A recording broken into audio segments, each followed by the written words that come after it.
In the year 1394, beneath the cold autumn fog of the Balkans, one of the most powerful armies in the world was dying in a land overflowing with water. They were not falling to swords or spears, nor to the thunder of cavalry charges. They were dying of thirst in a country threaded with rivers. They were rotting from the inside out, choking on poisoned wells packed with dead dogs, and drinking from streams turned into flowing disease by slaughtered livestock thrown miles upstream. Soldiers abandoned their shields, clutching their stomachs as they vomited blood into the mud along the Danube. An entire imperial force disintegrated before a single battle line had formed. And in the midst of this catastrophe, Sultan Bayezid, the man known as the Thunderbolt, stood helpless. Lightning cannot strike a fever. A blade cannot kill contamination. He did not yet know he had marched straight into a kill box designed by an old warlord who understood that survival sometimes requires becoming a monster. That man was Mircea the Old, grandfather of Dracula. Bayezid was unaccustomed to defeat. His rise was carved through ruthlessness and speed. 5 years earlier, he had strangled his own brother for the throne. He had crushed Bulgaria, broken Serbia, and terrified Europe with the mere rumor of his advance. When he looked at Wallachia, he saw only a minor obstacle, a pebble on the road to Hungary and the heart of the continent. In his eyes, Mircea was a nuisance to be brushed aside. But Mircea saw the world differently. He saw a trap. With only 10,000 men against the Ottoman horde of 40,000, Mircea knew he could not win on an open field. So he erased the battlefield entirely.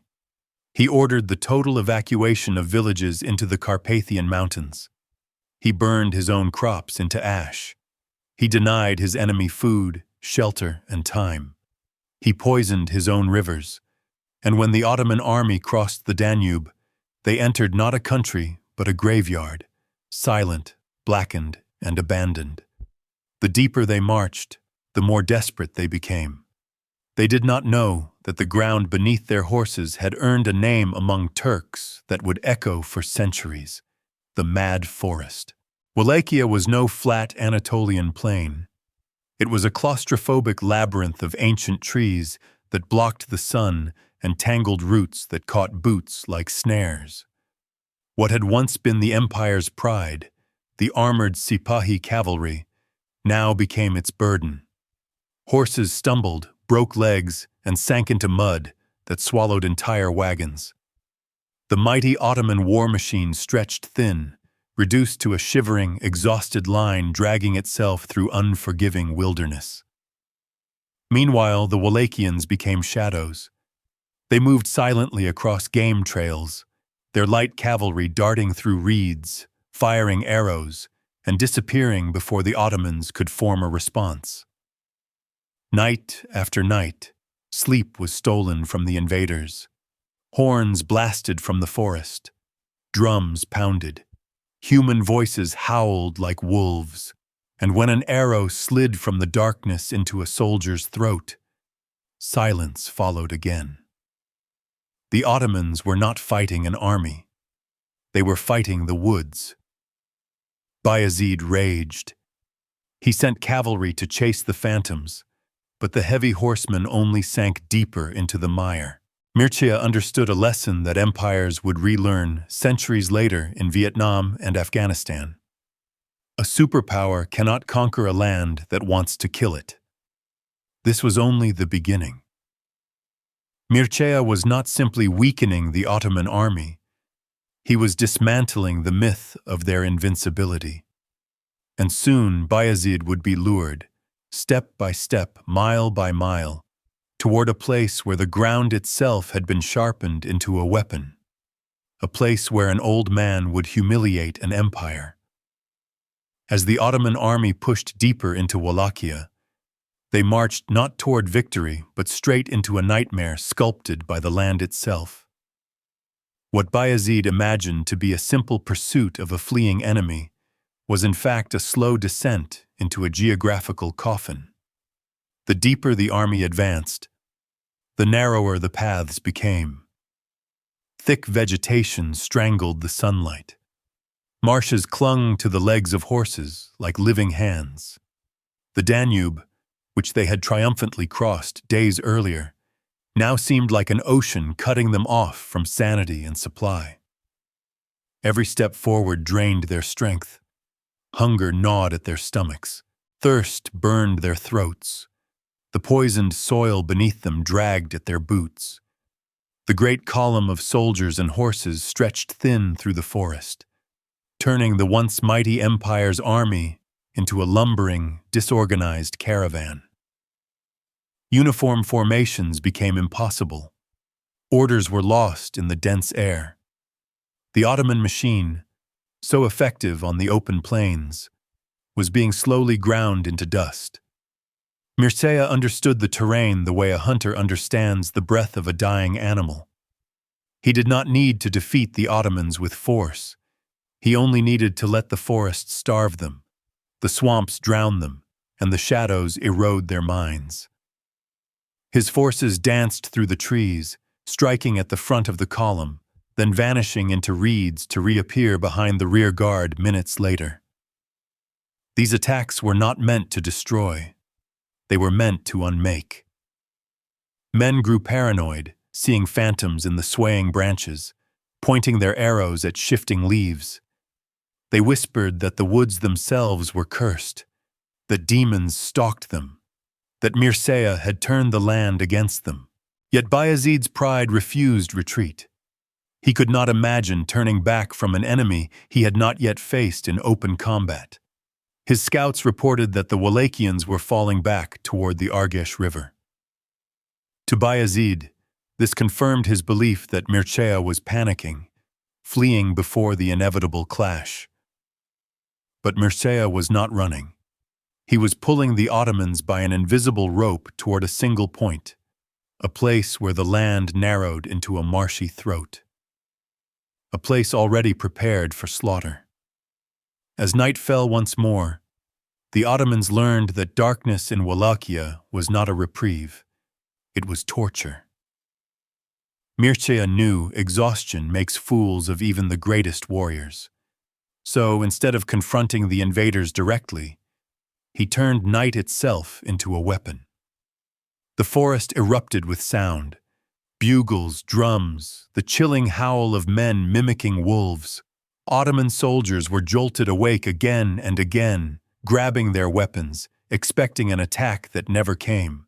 When they finally began drifting into uneasy sleep, arrows would rain from the tree line, setting tents aflame or dropping sentries where they stood. Then silence again. Always silence. Sleep deprivation became as deadly as any sword. Men stumbled through the forest in a feverish haze, hallucinating shapes in the trees, jumping at their own shadows. Bayezid, furious and humiliated, ordered his cavalry to pursue the attackers, but each attempt ended the same way. The heavy Ottoman horsemen became mired in swamps, easy prey for ambushers who knew every hidden trail in the dark.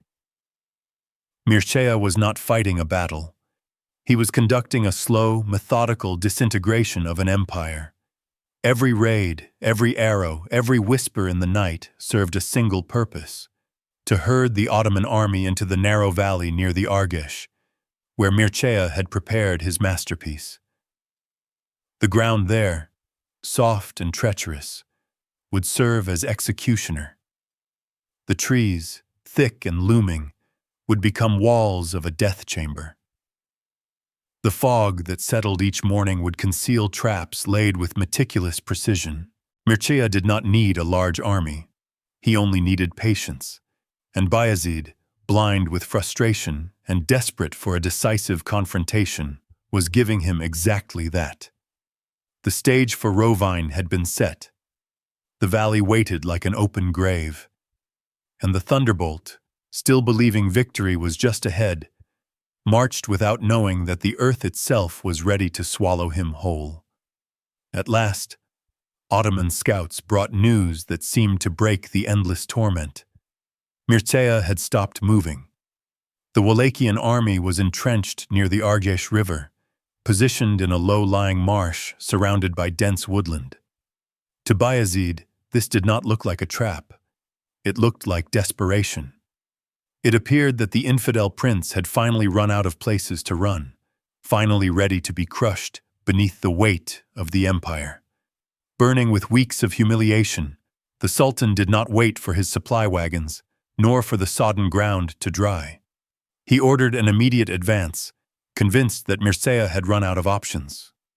But Mircea had not stopped because he was cornered. He had stopped because everything was ready. The valley known to history as Rovine was not chosen by accident. Mircea and his men had spent days shaping the landscape into a battlefield of nightmares.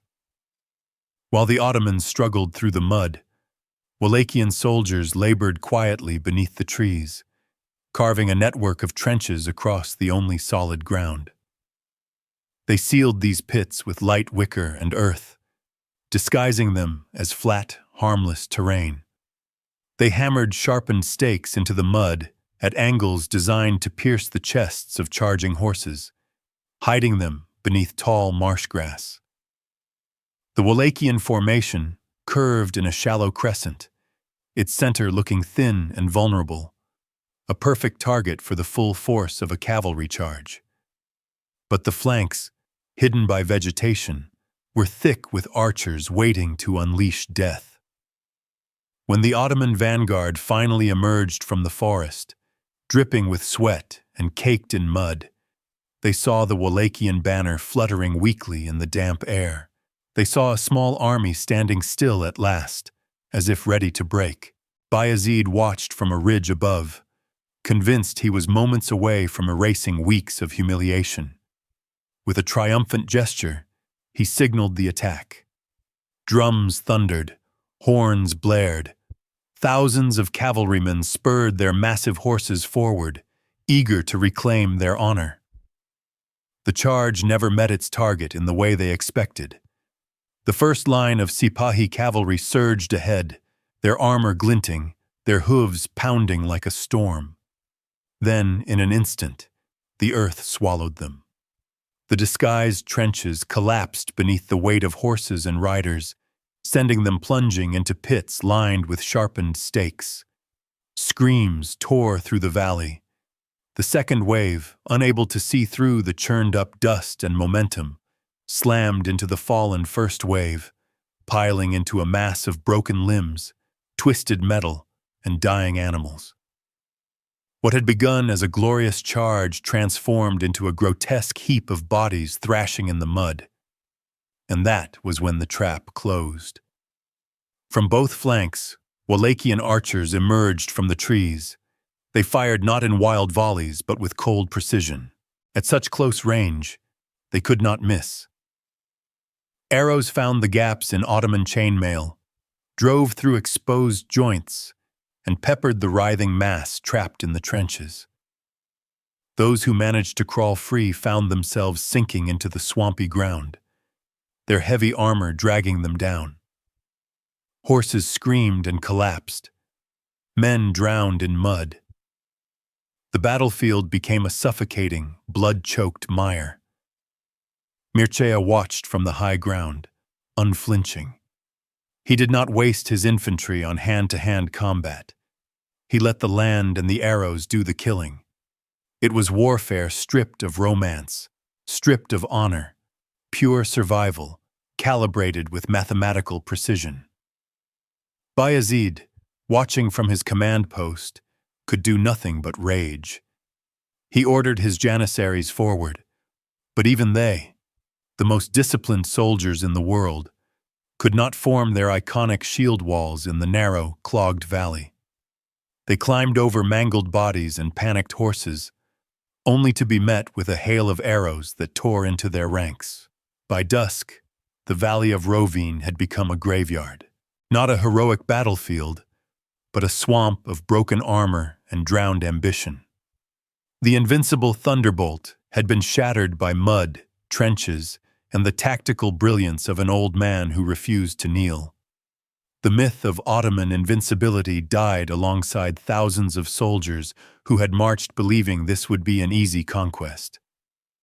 When dawn finally broke, revealing the full horror of the slaughter, Bayezid understood the truth. He had been outplayed at every turn. His army limped back toward the Danube in silence, abandoning their dead to rust in the morning dew. Mircea the Old had accomplished the impossible. He had taken a poor, outnumbered principality and humiliated a superpower so thoroughly that even victory could not repair the Sultan's pride. Yet as Mircea marched his exhausted men home, he found no celebrations waiting, only fear.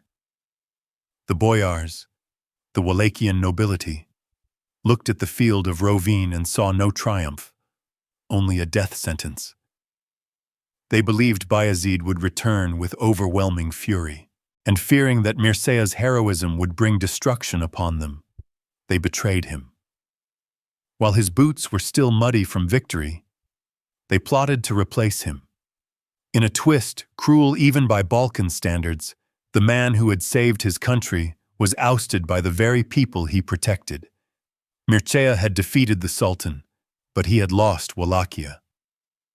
Mircea fled north across the mountains into Transylvania, no longer a ruling prince but a victorious exile, a man who had defeated the greatest army in the East, only to be betrayed by his own nobles. Yet Mircea was not the kind of man who accepted defeat quietly. While he rode through the forests and valleys of Transylvania, he was already calculating, already planning his return.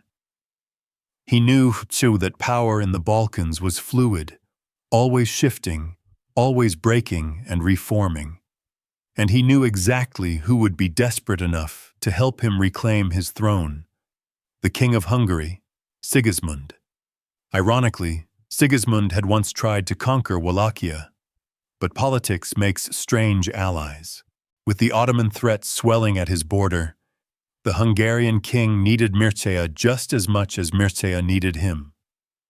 Hungary feared that Bayezid, humiliated but undefeated, would return with overwhelming wrath. And so Sigismund summoned Europe. He called for a crusade, a grand army of Christians to crush the Ottomans once and for all. In 1396 they gathered in Buda, the Teutonic Knights with their iron discipline, the Knights Hospitaller in their black cloaks marked with white crosses, and the glittering nobility of France, who arrived dressed as if for a parade rather than war. The French knights gleamed with gold-plated armor, silken horse drapes, and plumes waving proudly in the wind. They were young, wealthy, and drunk on the legends of King Arthur and Roland.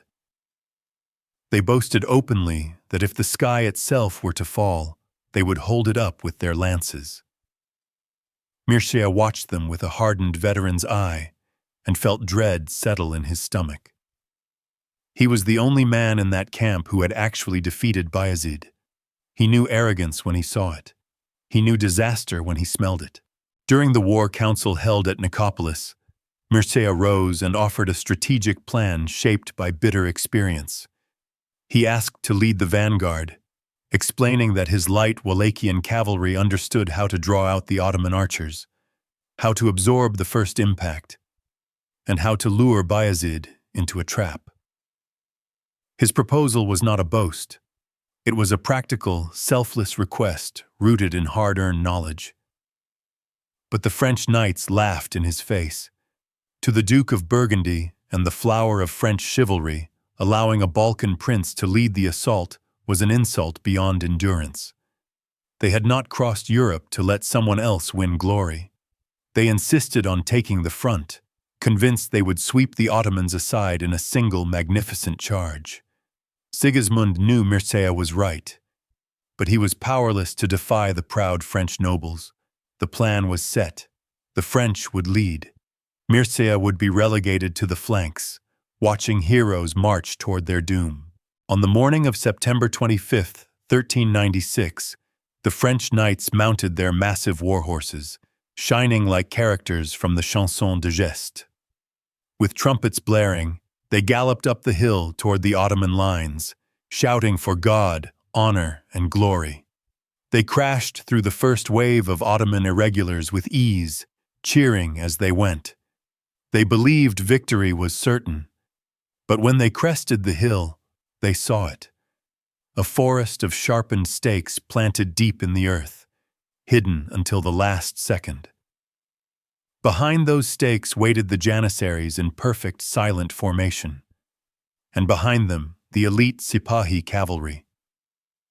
The French didn't slow. They couldn't. Their momentum carried them straight into the stakes. Horses screamed as wood punctured their chests. Knights were thrown from their saddles, crushed beneath hooves. The Janissaries advanced, pulling down armored nobles and crushing them with maces. It was rovine all over again, but on a far greater scale. The pride of France died in heaps of gold-plated armor. From the rear, Mircea watched the catastrophe unfold. He saw the trap snap shut, the Ottoman counterattack, the slaughter that followed. He saw Sigismund's reinforcements moving too late, unable to save the men who had mocked him. A lesser man might have charged into the melee out of honor. But Mircea was not a romantic. He was a survivor. He signaled his men, turned his horses south, crossed the Danube, and destroyed the bridge behind him. He left the French to their fate. Cold, merciless, necessary. Nicopolis became one of the greatest Christian disasters of the Middle Ages. The Ottomans were unstoppable again, until fate intervened. In 1402, Bayezid met another conqueror even more terrifying than himself. Timur, known to Europeans as Tamerlane. At the Battle of Ankara, the two titans clashed, and Bayezid fell. Legends say Timur kept him in a golden cage, using the once mighty Sultan as a footstool until he died of humiliation. Whether true or not, the effect was undeniable. The Ottoman Empire shattered into a civil war between Bayezid's sons. Most Christian rulers saw this as a moment to breathe, but Mircea saw opportunity. He returned to Wallachia and reclaimed his throne without resistance. The boyars who had betrayed him suddenly rediscovered their loyalty. Yet Mircea was no longer satisfied with mere survival. He had learned the necessity of controlling chaos, not merely escaping it. And so he became a kingmaker. Mircea offered refuge to rival Ottoman princes, funding their campaigns, encouraging them to wage war against each other, and deciding which of them had the right to rule. For years, the path to the Ottoman throne ran through the court of Wallachia. While the empire tore itself apart, Mircea expanded his borders, securing the Black Sea trade routes and imposing his rule from mountains to coast. He transformed Wallachia from a vulnerable principality into the most powerful Christian state in southeastern Europe. But such games are never safe. Eventually, one Ottoman prince would win. One would reunify the empire. And that prince, Mehmed I, would remember exactly who had fueled the chaos that almost destroyed his dynasty. The dragon had been wounded, but it was beginning to wake. Time, relentless, undefeated, was the one enemy Mircea could not outmaneuver. By 1417, the Ottoman Empire had mended itself. Mehmed I, having crushed his rival brothers, united the fractured realm and turned his gaze once more toward the Danube. Wallachia's forests, its swamps, its secret trails. None of them could hide Mircea's age. He was no longer the fierce prince who had dragged an empire into the mud at Rovine. He was an old man now, worn by decades of war, betrayal, and political storms. And this time, the Ottomans did not come blindly. They had learned from their past humiliation. They captured key fortresses on the river, severing Wallachia's defenses like arteries.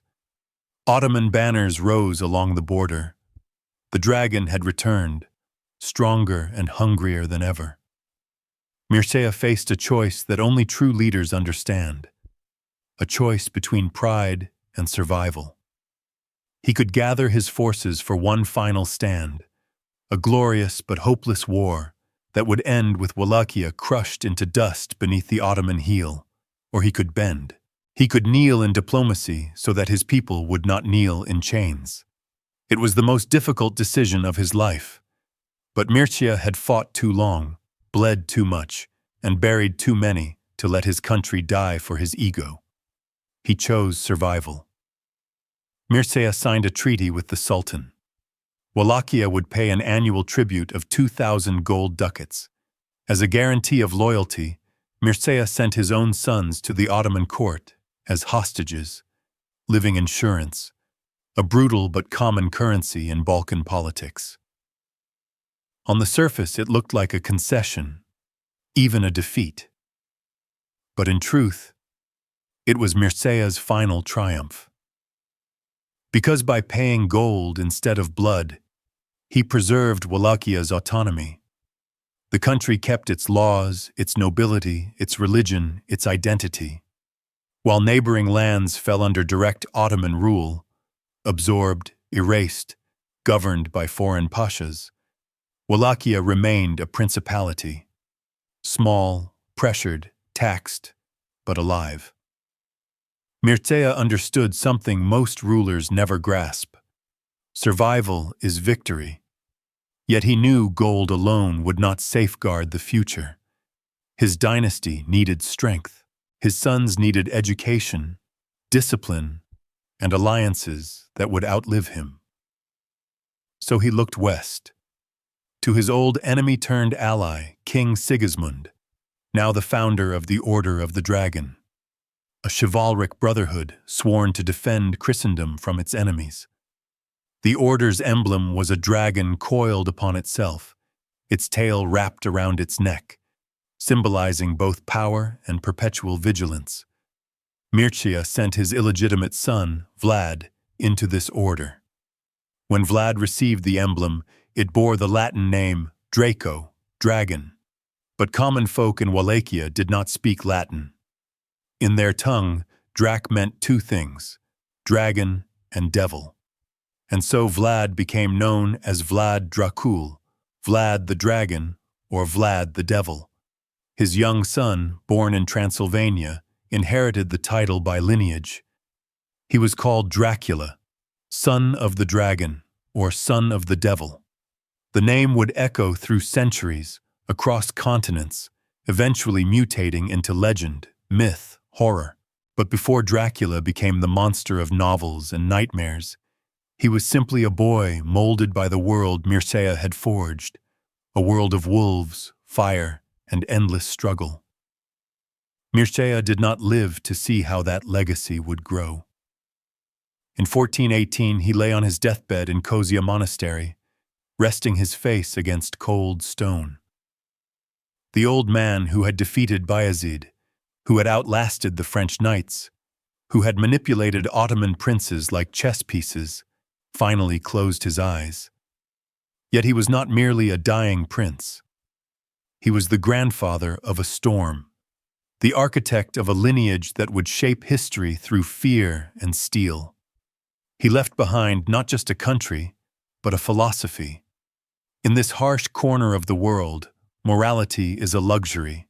Survival requires fire in your veins and shadows at your back. Today, the world remembers his grandson, the impaler, the vampire, the terror of Wallachia. But the truth is simple. Dracula did not invent the darkness. He inherited it. Mircea was the original, the strategist, the prototype. While his grandson painted the world in blood, Mircea wrote the manual for how a small nation destroys giants. The dragon did not begin with Dracula. It began with Mircea the Old, standing knee-deep in the mud of Rovine, staring down an empire and refusing to kneel.